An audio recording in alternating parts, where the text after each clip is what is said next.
آپ نے اکثر سنا ہوگا، بڑی مشہور ایک قوالی ہے کہ حضرت بلال نے اذان نہیں دی تھی تو سورج نہیں نکلا، اور سر وہ قوالی بڑی ہٹ ہوئی ہے۔ حضرت بلال کے ساتھ ہماری ویسی عقیدت ہے، نبی الاسلام کے وہ مؤذن بھی تھے اور عاشق رسول بھی تھے، اور صحیح بخاری میں آتا ہے کہ حضرت عمر کہا کرتے تھے ابو بکر ہمارے سید ہیں جنہوں نے ہمارے سید بلال کو آزاد کیا۔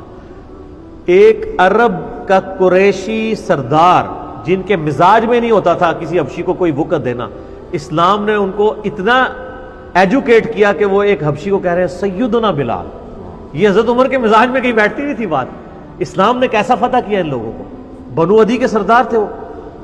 تو اب سیدنا بلال کے بارے میں آپ دیکھیں مشہور کر دیا کہ جی وہ اذان نہیں دی تو سورج نہیں نکلا، اس وقت تک سورج نکلے گا جب تک بلال اذان نہیں دیں گے۔ وہ جناب میں بھی بچپن میں ایک والی سنا کرتا تھا، آپ لوگوں سے اکثر سنی ہوگی، لیکن آج تک ہم نے کبھی اس کی انجینئرنگ کی کہ یہ لکھا کہاں ہوا ہے، یہ واقعہ صحیح ہے کہ نہیں۔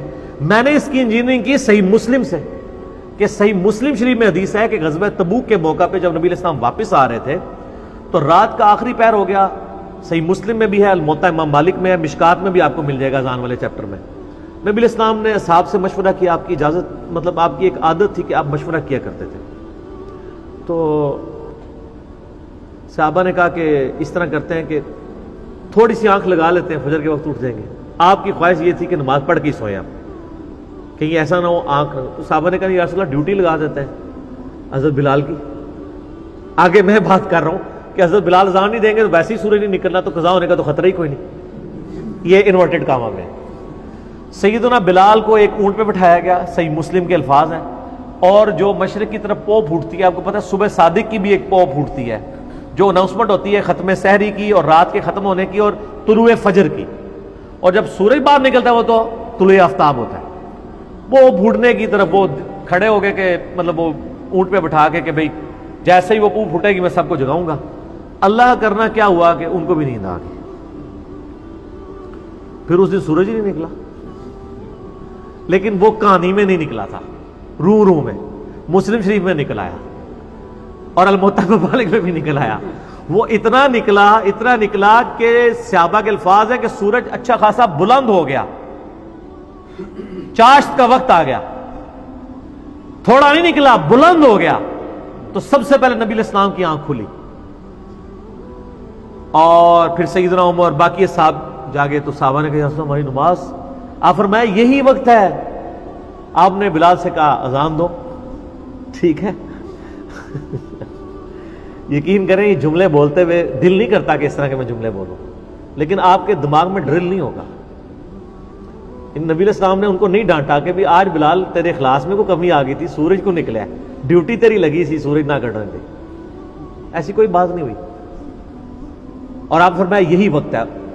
آپ نے سورج نکلا ہوا اقامت اور جماعت کے ساتھ فجر کی نماز ادا کی، اور پھر آپ نے فرمایا جب کوئی شخص سو جائے یا بھول جائے تو جیسے یاد ہے اسی وقت نماز پڑھ لے، یہی نماز کا وقت ہے اس کے لیے۔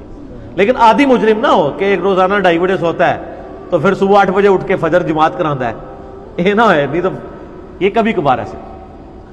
تو اس حدیث سے یہ بھی ایک مسئلہ نکلا۔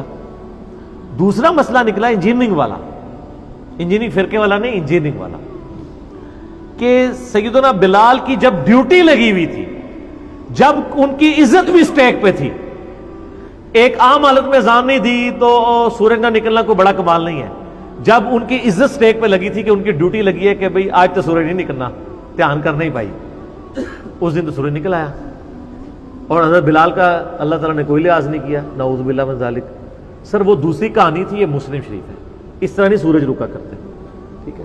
یہ سب کی سب کہانیاں چل رہی ہیں، ان کہانیوں کے اوپر ہم کہتے ہیں کہ یہ رو نہ لگایا کریں، سچی بات بیان کریں تو سچی بات بیان کریں گے سر، آپ کی پبلک چھٹ جائے گی اور آپ کو رلا کے رو کروا دے گی، یہ مجمع چھٹ جائیں گے۔ آپ سچی بات کرنا شروع کریں، مجمع چھٹیں گے، یہ حقیقت بات ہے۔ ہمیں لوگ کہتے ہیں مسجد میں جا کے جناب درس دیں، کس مسجد میں دیں؟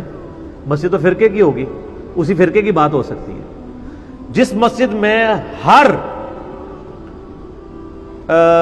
مہینے 11ویں شریف دی جاتی ہو، اشرف صاحب تہاڈی مسجد ہوندی ہے نا 11ویں شریف، ہن نہیں ہوندی؟ ہاں فاطمہ مسجد میں ہاں وہاں پکی 11ویں شریف ہوتی ہے. آپ مجھے ذرا ایمانداری سے بتائیے کیا کسی 11ویں کے موقع پہ غنیت الطالبین کھول کے علامہ صاحب یہ بتا سکتے ہیں کہ شیخ عبد القادر جیلانی نماز کس طریقے سے پڑھتے تھے؟ یہ میں نے سوال اٹھایا. ہاں ٹھیک ہے. تو وہ نہیں، وہ اول تو بتائیں گے نہیں، اگر بتائیں گے تو کہیں گے وہ عملی تھے. تو اس کتاب میں تو انہوں نے عملی نہیں لکھا ہوا اپنے آپ کو، انہوں نے تو کتاب و سنت سے چیزیں بیان کی ہوئی ہیں. سر یہ کرنا بھی شروع کر دیں، میں کہتا ہوں عملی کہہ کے بیان کر دیں، کم از کم یہ جمود تو ٹوٹ دینا کہ پھر ہمارے پاس، ہم کہتے ہیں عملی کہہ کے بیان کر دیں، پھر ہم یہ کہا کریں گے کہ پیرانے پیر تو رفع الیدین سے نماز پڑھتے تھے اور مرید کہہ رہے ہیں کہ رفع الیدین کرنا مکھیاں مارنا ہے. ان دسو پیر دی گل منی ہے کہ مرید دی؟ نہیں یہ نہیں، یہ کہانی نہیں ہوگی. کتاب چینج والی بات نہیں ابھی تک آئی ہے. نہیں کتاب چینج والی کوئی بات نہیں. میرا یوٹیوب پہ کلپ بھی ہے کہ ہمارے اہل سنت کے ائمہ اس کتاب کو مانتے آئے ہیں. یہ آپ کو نیا جو آپ کو جاہل مولوی دیتے لاتا ہے، یہ آئینی عدالتی بیان یہ نہیں ہوتا. وہ محلے کے ہیں، ان کی تو کوئی اوقات نہیں ہے نا. ہم علماء کی بات کر رہے ہیں. علماء جو ہیں وہ کبھی بھی ایسا نہیں کریں گے. خود الیاس قادری صاحب اور احمد صاحب بریلوی صاحب نے وہ کتاب مانی ہوئی ہے ان کی.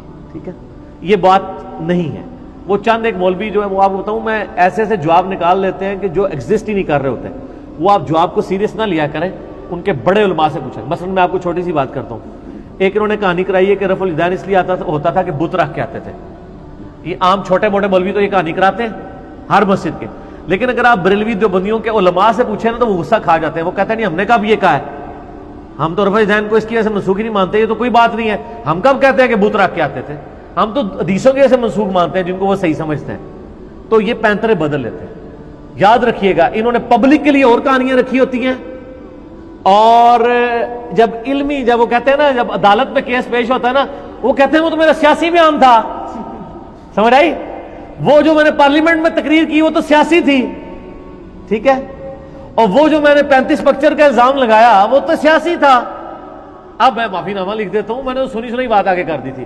ان لوگوں کو نہیں پتا کہ صحیح مسلم میں حدیث ہے کہ انسان کے جھوٹا ہونے کے لیے کافی ہے کہ ہر سنی سنائی بات کو بغیر تحقیق کے آگے کر. ٹھیک ہو، آگے